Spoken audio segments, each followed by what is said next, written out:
अध्यात्म की राह पर आगे बढ़ने के लिए हमें संसार के सुख त्यागने पड़ते हैं।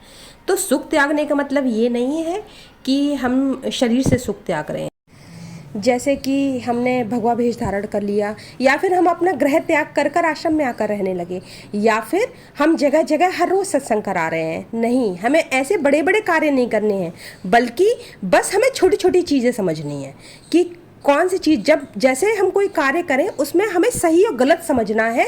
हर कदम पर अपनी अंतरात्मा से सुख त्यागने पड़ते हैं। और जिन लोगों को ये लगता है कि वो संसार के सुख भी पकड़े रहेंगे और अध्यात्म की राह में भी आगे बढ़ जाए, तो ये संभव नहीं है, क्योंकि आध्यात्मिक जीवन शरीर से नहीं अपितु हमारी आत्मा से संबंधित है। यदि हमने ऊपर से तो भगवा भेष धारण किया हुआ है और आत्मा हमारी उसी उधेड़ बुन में लगी है, तो इसका मतलब ये है कि कहीं ना कहीं कुछ कमी आ रही है। हाँ, ये बात अवश्य है, अगर हमने अपनी सच्ची नीयत से श्री गुरु महाराज जी के सामने अपने सच्चे आत्मसमर्पण का भाव प्रकट कर दिया है, तो वो अध्यात्म की राह के साथ साथ संसार के सुख भी प्रदान करते जाते हैं। तो श्री गुरु महाराज जी कुछ इस तरीके से हमें संसार के सुख प्रदान करते हैं, जिससे हमारे अंतर मन में शांति का भाव बना रहता है।